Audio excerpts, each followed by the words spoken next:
Thompson? You're now the attorney in fact for the state name. No, sir, Mr. Thompson. You know I don't put up with any of that. You understand? Right. Listen to me. Yes, sir. Go ahead. You understand I'm not going to put up with that? Yes, sir. Not anything like that. You understand? Do you understand me? Yes. There's not going to be any private citizen, sovereign citizen, any of that. You understand? Yes, sir. Okay. Buckle up, guys. Today we are going to Florida to meet Judge Brantley Clark, a man who doesn't waste time entertaining sovereign citizen nonsense. In just seconds, you see exactly what makes him different. Firm, sharp, and completely unwilling to tolerate games. This short exchange sets the tone for everything to come, letting us know that his courtroom reality, not fantasy law, rules the day. Today for your affidavit of violation of probation. You filed a bunch of stuff that doesn't make any sense. I've denied most of it. I'm going to probably deny the rest of it. Really? Yes, sir. All right. Absolutely. I got some education to go, huh? Sir? So I've got some education to go. Yes, sir. You're here today you got a new law violation of driving my license, suspender, and vote. You don't want to have an attorney appointed to represent you? No, sir. Are you sure? But that's the thing is, I've never even been pulled over. I don't know how I got a license or a warrant or anything. If haven't been pulled over in more than a year, any emergency contact. I went to go pick up a records request and they gave me a warrant instead of the records. Do y'all know anything about this? As to the new law. Do you have a driver's license? No, sir. Don't answer that. I shouldn't ask that question. Fair enough. Fair enough. Strike that from the record. I won't do that if you won't do any other mess. I won't ask you that question. All right, guys, here we see Judge Clark dealing with defendant confused over his license violation. The judge nearly makes a slip by asking a question that could have given the defendant grounds to appeal, but quickly catches himself. The defendant rambles about records requests and warrants while the judge stays calm, deciding to push the matter to county court. It's a lesson in how quickly cases can unravel if not handled carefully. But you transfer that to the judge? Just filed. I just filed in the court file. I tried to and they wouldn't accept it. All right. Was he arrested? Is there a new arrest for driving license, suspender, and vote? State? Yes, there was a bench warrant issued on 1/23/24 that's executed 1/29/24. Said I was just doing a records request and had an agreed upon date to pick it up. Went up there to pick it up and gave me a warrant. So the records I requested. I tell you what, I'm gonna let y'all Return do that? Listen, I'm gonna leave him on probation. I'm gonna set this for preliminary on April. What's that April date? April 17th. April 17th. I'm gonna let him take care of that in county court and see what happens. Okay? Thank you. And I think that's the only violation he had. Yes, sir. Keep doing what you're doing on this, and then we'll see you back in April, and you can take care of that in county court. Okay? Right. Thank you. Yes, sir. Sign a notice. Here comes another wild one. A man steps up and insists on identifying himself as a beneficiary instead of giving his real name. Judge Clark doesn't play along. Instead, he cuts through the nonsense, imposes a bond, and moves on without hesitation. It's a short but powerful reminder of how quickly sovereign-style tactics fail when facing a judge who won't let the courtroom turn into a circus. The beneficiary, said Alexander, a human being. Mr. Alexander, I don't accept any of that. If you want to state your name, state your name. If you don't, that's fine. I'm Cedric Alexander, the beneficiary, sir. No, sir. I don't. The beneficiary doesn't mean anything to me. It says, are you Cedric Alexander? I'm a human being, Cedric Alexander, not the corporation. What I'm be held with that. I'm a human being, not a fictitious entity. On your first appearance, I'm going to appoint the Office of Public Defender. You've got a failure to appear on misdemeanors. I have ordered to be held without bond on that. I'm going to leave that as it is. You got a possession of methamphetamine and see, that might be all the same thing. Yeah. You just got a failure to appear. The officer didn't even come and do depositions because it's a lie. You got to drive my license, suspender, and vote. I'm gonna find there's probable cause. I'm gonna set. That's a third degree felony, punished for 5 years at Florida Department of Corrections and $5,000. I am going to set a $5,000 bond. I'll see you March 11th at 9 o'clock. Good luck. Thank you, sir. All right, go ahead and step out for me. Now the real fireworks begin At probable cause hearing, the officer testifies about pulling over a defendant for erratic driving and smelling marijuana. What follows is a bizarre argument where the defendant claims his rights are protected by the Treaty of Florida. This is where the sovereign logic begins to collapse, because the treaty has nothing to do with driving laws. The stage is set for a complete courtroom takedown. Preliminary adversarial hearing, you're representing yourself. You know, at any point in time, you can ask an attorney to be appointed to represent you. Do you understand? Yes, sir. Do you still wish to represent yourself? Yes, sir. Yes, sir. All right. Mr. You can call your first witness. Your Honor, the state calls officer Zip. Richard Zip. All right. Just swear the witness in.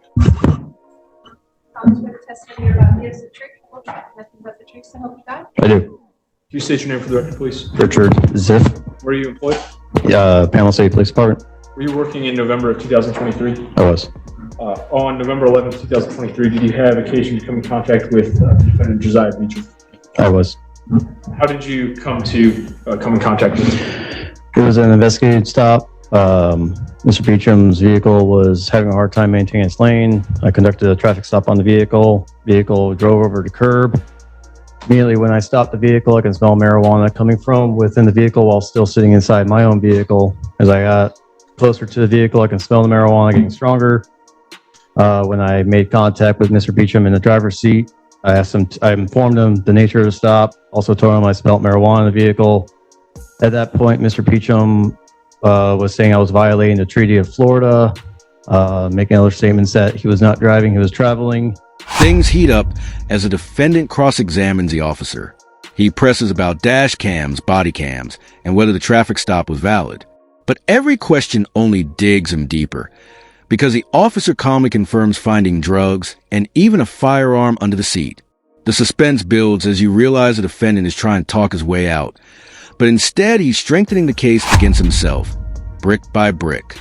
And at one point, I asked him to identify himself. He refused to identify himself. He began to call 911 and requested a Bay County deputy respond to the scene because he refused to cooperate with me. Officer Zip, at some point, based on the smell of marijuana, did you search the vehicle and Mr. Beecham's person? I did. During that search, did you locate anything of note, of significance? We found trafficking amounts of controlled substances. I believe we were, one of them tested positive for cocaine. There was marijuana, and we believe fentanyl. Did you find any firearms during the search? There was a firearm located underneath the driver's seat that Mr. Beecham was sitting on. The defendant's strategy unravels fast. The officer testifies that drugs were found not just in the car, but in the defendant's own pocket.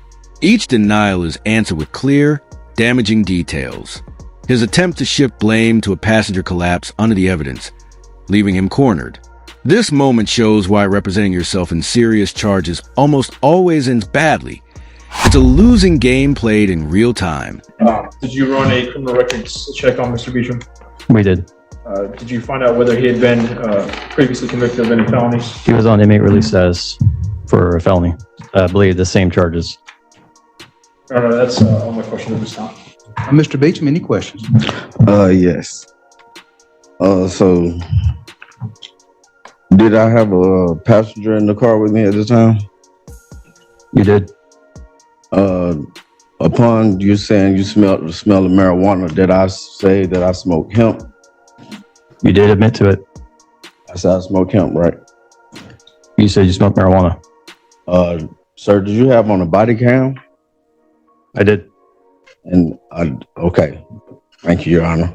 So I said, so your body cam was on at the time, and did you get any competent basis on the traffic stop as far as like a recording of that video? I don't have a dash cam. You don't have a dash cam in your car? We don't have dash cams in Panama City police cars. It's cool. And that was failing to maintain the lane. Okay, was it any other traffic on the road? You were the only vehicle. Okay, and how long were you behind me before you actually pulled me over? I was behind you about 2 blocks. Watched you drift over the center line several times. Several times, drift off the line. Did you have to catch up to me? I have a dash cam and rear view cam. I'm probably gonna introduce the what you call it. Did you actually have to catch up to my vehicle, or? I did not have to catch up that much. I was right behind you. I'm saying that the stretch of the road was we was traveling on Beach Drive. That's right. Yes. And you were behind me the entire stretch of Beach Drive. No, I was behind you by Balboa. By Balboa is when you got behind me. Okay, and so when did you notify me or the passenger about any of the drugs or gun? Immediately. Immediately. And what was said about the drugs or gun? What did the passenger say? The gun was found after you were already detained. We searched the vehicle and it was underneath your seat. Okay, and was the vehicle registered to me? Vehicle was registered to your girlfriend. Okay. And so where were the drugs or anything found in the vehicle? You had drugs in your pocket. And there was also drugs in the back seat behind your seat. And you found the drugs? I found a bag of white substance in your right front pocket. What about any vehicles in the car? There was a bag in behind the driver's seat that had several other bags that were wrapped in a clear plastic baggies that was behind your seat. Okay, and so what did you question the passenger on? That would be my partners who questioned the passenger. I questioned you. Yes, and what did I admit to any of the drugs? You refused to talk to me other than saying I was violating the Treaty of Florida. Exactly. And so you notified me on drugs being found in the car on the scene, you're saying? Everything was notified to you. I tried reading you implied consent. You refused to actually listen to me. You kept on saying I was violating the Treaty of Florida and you. Yeah, I was saying you was violating the constitutional rights as well of unreasonable search and seizure. Here, desperation takes over. The defendant insists there was no probable cause, but the judge isn't buying it. The officer's testimony is strong, and the court rules that the evidence is solid. The defendant tries to argue constitutional rights and flawed paperwork, yet it's all brushed aside. The judge sets a new court date, sealing the fact that this fight is far from over, and reality has already caught up with him. Because I never really got a direct quote on why you actually stopped the vehicle. His all body came out. Okay. And so you never had a conversation with the passenger? I was mostly talking to you and searching the vehicle. I believe my sergeants wanted to talk to Mr. Wheeler. Okay, and so you saying your passengers, your other one of your partners found the drugs that was actually in the car? I found drugs in the vehicle. Oh, you found the drugs in the vehicle? Yes. Behind the driver's seat, you're saying? And the objection. Ask your next question. Okay. And you did already admit that I said I admitted to smoking hemp. Okay. And your vehicle is not, you say they don't got dash cams. Okay. So at the time, did you have a sight on the passenger and the driver at the whole time? I was right there behind the A pillar or B pillar. What was that, sir? I was there the entire time talking to you. No, okay. So when you extracted me out the car, did you have eyes on the passenger at that time? After I removed you from the car, I did not have eyes on the passenger, just you. Okay, cool. And so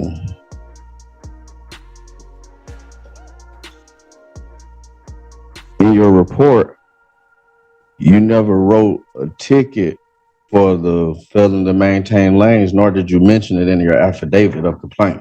It's going to be in my report, the narrative on the case. Well, this was the probable cause, and this was the immediate review. So is it Sustained. Ask a question. okay? Is it a reason why you didn't mention it in your affidavit of complaint? The affidavit only shows PC for why we arrested you. It doesn't state in there why I had to stop you. It just shows in there why I arrested you. And in regards to you maintaining a lane, that goes back to the DUI, which does not go on the complaint. That goes on the traffic ticket. Well, I mean, you never mentioned anything of that nature in the ticket, so I was just wondering, is that protocol for you not to explain in the affidavit of complaint? It's going to be in the report. Okay, and you say you had a body camera on again, that's correct? That's Mr. Johnson. Sustain the objection. Ask your next question. Okay, and so was it possible for any of the drugs to be the passenger? It was all in your control. It was within your reach, behind your seat, and then you had drugs in your right front pocket. I said, was it possible to be the passengers? It could be possible, but the same drug that was in your right front pocket was also in that bag behind your seat. What drug was in my right front pocket? Cocaine. And about how much was that? You had a bag that was wrapped in your front pocket. About how much? I don't have the numbers on me right now. I have my report in front of me. Okay. This is a copy of your report. You know. That's actually not my report. That's the affidavit complaint. My report's about 5 pages long. Okay. And so you seized the vehicle for failing to maintain a lane. You said, was any other traffic affected by the occurrence? You were the only one on the road. You had a failure to maintain your lane several times and you drove over the curb. What curve, actually? The curb I stopped you at, I believe, was on Fairland. Okay. Beyond at this time, I don't have any more questions. Okay. Is any redirect from the state? No, Your Honor. And the witness be Yes, excused. Your Honor. So you can go about your day. Either. Anything else from the state? No, Your Honor. Mr. Beecham? Your Honor, there's no actual competent and substantial evidence in the affidavit of complaint, nor was it any ticket issued for the actual, failing to maintain a lane, so, I mean, being that it was immediately after the arrest, I don't see how he had probable cause to stop me. And I actually asked him for, the sheriff to verify that, hoping that he had a dash cam in his car. Mr. Sullivan? Whether a traffic ticket was issued or not is irrelevant. Yeah, it was. I am going to find there's probable cause for the arrest, and I believe that's what I'm here today to do as far as the adversarial preliminary hearing. So I found there's probable cause.